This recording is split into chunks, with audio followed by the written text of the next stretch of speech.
Hey guys, it's Derek. A little bit of an unusual episode for you this time. Highlights from the press conference. Rocco Baldelli took over as Twins manager officially on Thursday, and I kind of wanted to give you guys a peek behind the curtain. Last press conference we did, got a few positive notes saying, hey, do more of those if you can. So I can, and here we are.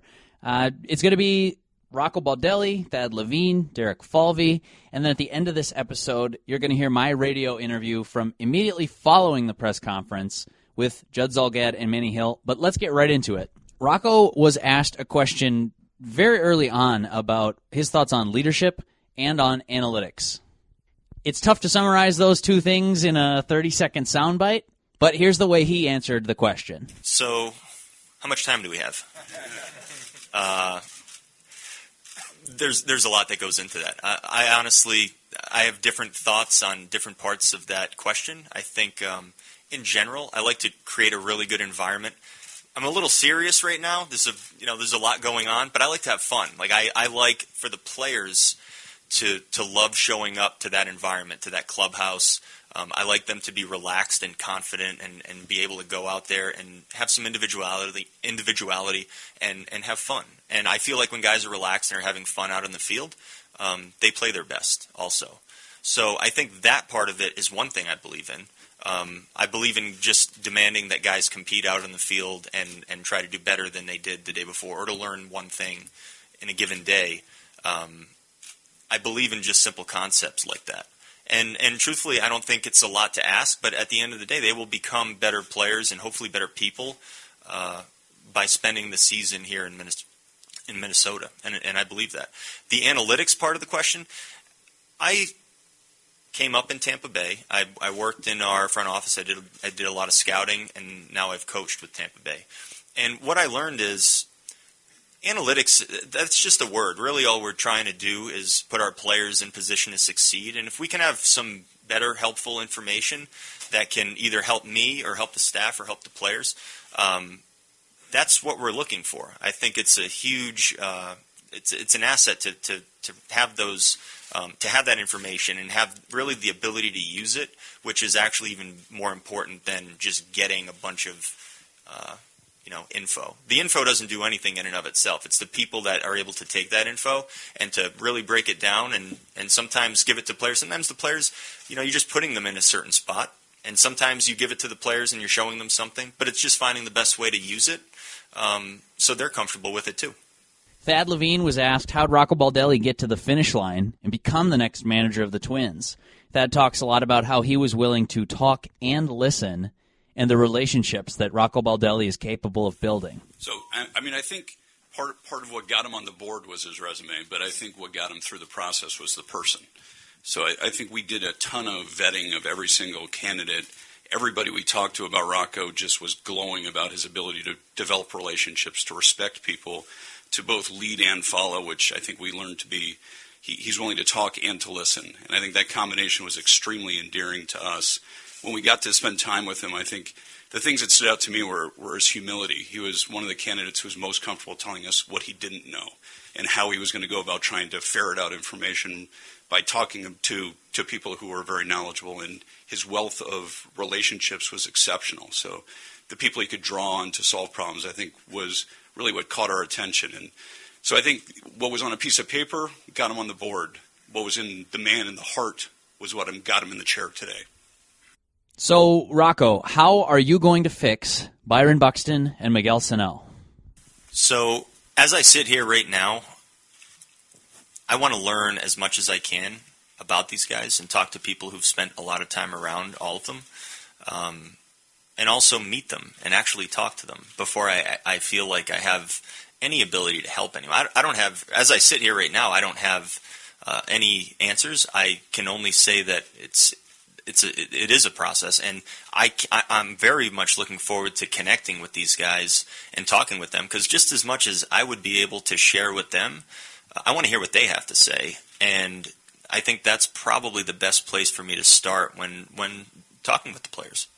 Derek Falvey was asked later on about the fit. He talked at length about the alignment and the partnership that they're going to try to forge with the manager's chair.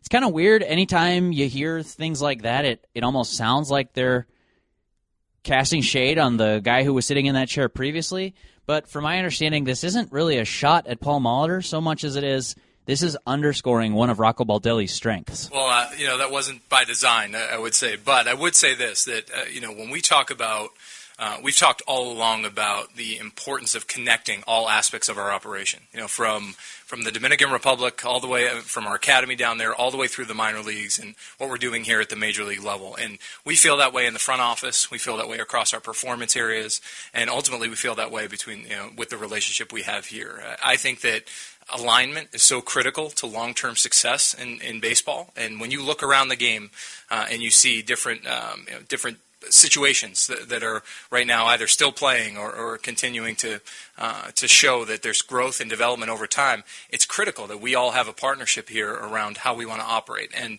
I want Rocco's input as much on what we're doing in the Dominican and how we're developing young players as much as I hope he's asking me questions about what can we do to help around the major league environment. We're a leadership team, and that goes from ownership all the way down through every baseball operation employee we have. So, Rocco, how's your Spanish? Minimal. But I think I think your question leads to something else, and kind of ties back into our staff question that we just had, which is when you have a staff that can relate to different players in different ways, I think you have a much better chance of touching these guys and helping them in their careers and getting them where they need to be. If every person, as you kind of are alluding to, if everyone spoke English and everyone, came from the same place and, everyone was very similar personality-wise with the same background, I think that staff is going to struggle. I believe that. And I think that diversity on the staff in a lot of different ways matters to me a lot. You guys are going to like this one. Patrick Royce, my colleague and friend, asked about the opener, but he asked it in a way that only Pat could ask it. He says, "Hey, Rocco, Pat Royce from the Star Tribune. Given where you came from, the Tampa Bay Rays, I assume you love this opener deal that's ruining baseball as we know it?" You guys are going to have to stick around and hear exactly how Rocco answered the question, but listen carefully. Pay attention for the jab he takes at Royce partway through his answer. Patrick. Rocco, considering where you came from, I suppose you're a fan of the opener that is ruining baseball as we know it? Did you write a column on that? Several. So I feel like open-mindedness and just curiosity are generally good traits, regardless of whatever industry that you're in. But I could speak. I mean, really, I can get specific and say, the opener or whatever it is that you want to call it, did not come from. It was an idea that has kind of been around a while. We've seen it kind of sprinkled into games throughout the years. It was an idea that we had in Tampa Bay for a while. We were kind of thrown into it because we were going to go in that direction for probably one of our rotation spots, and because of other issues and things that arose, we ended up doing it with a few, and it got coverage because of the success that it appeared that came from it. I like to give the players the credit at the end of the day because really we tried to just put them in a good spot to succeed, and they did it. They went out there and performed and made the whole process look really good, but they went out there and did it.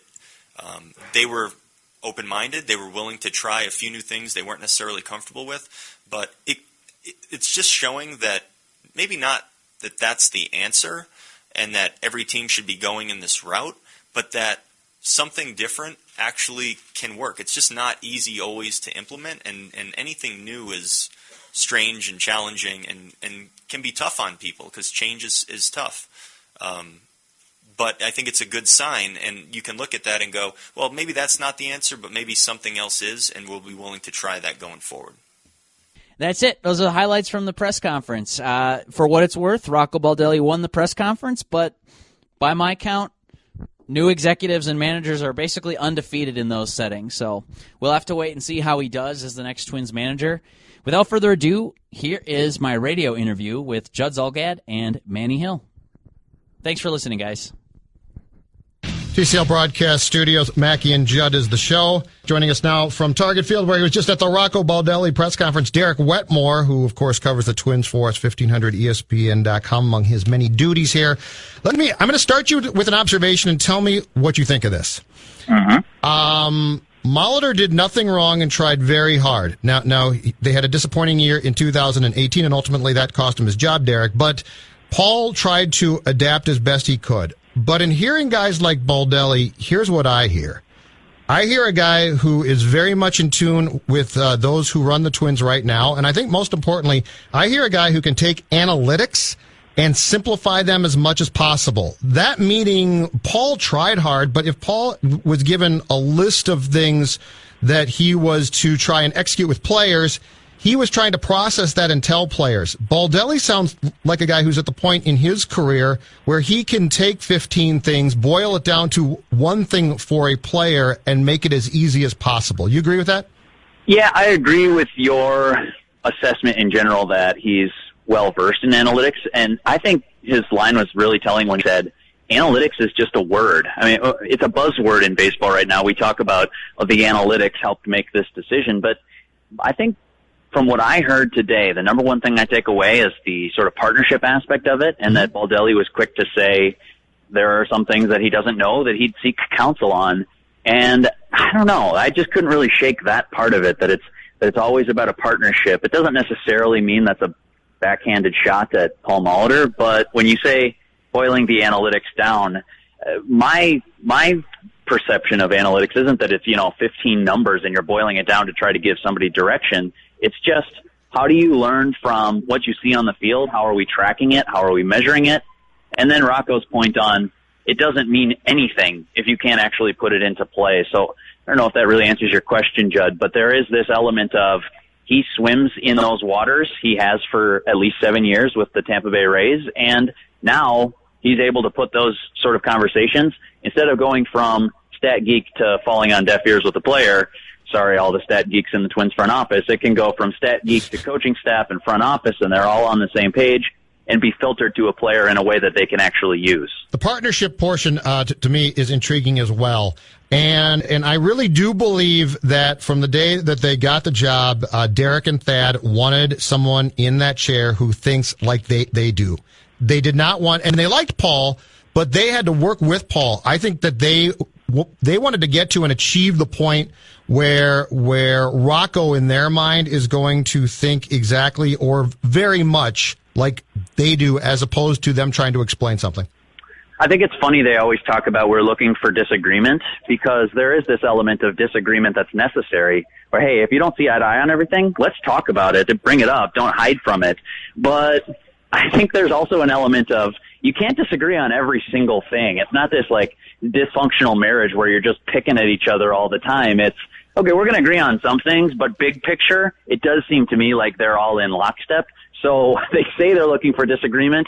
I'm not so sure. I think they're actually looking for someone who's right in line with their way of thinking about the game of baseball. And based on this press conference, it does seem like they found it. I think they're looking to be challenged in a certain sort of way, if that makes sense. Challenged, or, hey, I hear what you're saying, but this will not work with this player. Let's go through it. The other thing, too, Judd, we got to talk about this, is like his playing career, I know you were talking about earlier, is critical to this. I don't know that he gets this job if it's not in the way that his playing career went down. Think about it. Top prospect, tons of pressure, performed, then didn't. Now all of a sudden you have to deal with that sort of adversity. I just think that's another layer that not every star player would have. Yep. And for Baldelli to be able to actually empathize with somebody like, let's say, Byron Buxton, or let's be honest about it, Max Kepler has not taken that step forward we thought he would. Miguel Sano. Baldelli can empathize with the sky-high expectations that some of these players have had, and then the fact that they've fallen short on them. He's been through that journey and had to deal with that. We're talking 10 years now he's been out of baseball, which is kind of surprising to me when I heard that. He has had to deal with this, and to get to where he is now, he now has the skills and the coping mechanisms to go through that sort of stuff. I think that's going to be nothing but helpful for some of the Twins' young stars.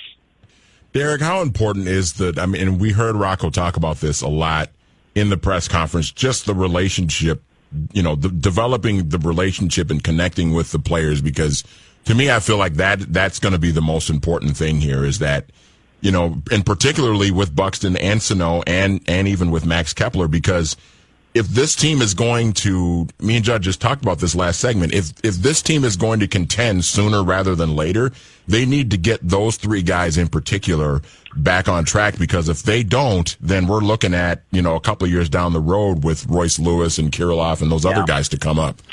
Yeah, you're spot on with the relationship component of it. He talked about it today, and I talked to some people after the press conference too. That is a huge part of who Rocco Baldelli is as a candidate, as the next manager. He has this, there's clearly parts that you need to work on with players.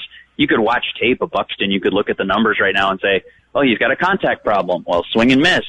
He probably has to change that swing if he's going to be successful. Why was he able to do it before and then not this past year? You can figure all that stuff out before you even meet the guy. What I loved about Baldelli's answer to that, he didn't try to diagnose any of that stuff. He didn't try to say how he's going to fix it. He said, I'm not sure how that's going to get fixed. I have to meet the guys first. I have to know where they're coming from. I have to learn about them. And I think that's going to speak volumes to some of those players as they meet him over the rest of the winter, Twins Fest, into spring training. Now you suddenly see, this guy's invested in me. This guy cares about me, not just about my batting average. And I think that's going to be a real, winning combination for him. Do you send him to see Byron or Miguel first? Because he's got to be on a plane in the next 2 hours to go see one of them. That's right. So I was joking about that earlier. I said maybe you don't fly him in for the press conference. Just fly him right to Georgia, whatever the nearest airport to Byron's home, wherever he's staying this winter, and do the press conference from Skype, so you can get there tonight. I don't know if that's in the works today or tomorrow, because I know that coaching staff is going to be the next big focus for the Twins, and shortly thereafter it's going to be free agency and trade season. Yep. But you definitely do have to get a personal relationship, whether it's them coming here or you going to visit wherever they're staying. I think that's going to be one of the critically important things, even if it's not in the first 48 hours. All right, thank you, sir. Good stuff. Talk to you later. Thanks, Derek. Thanks, guys. Bye.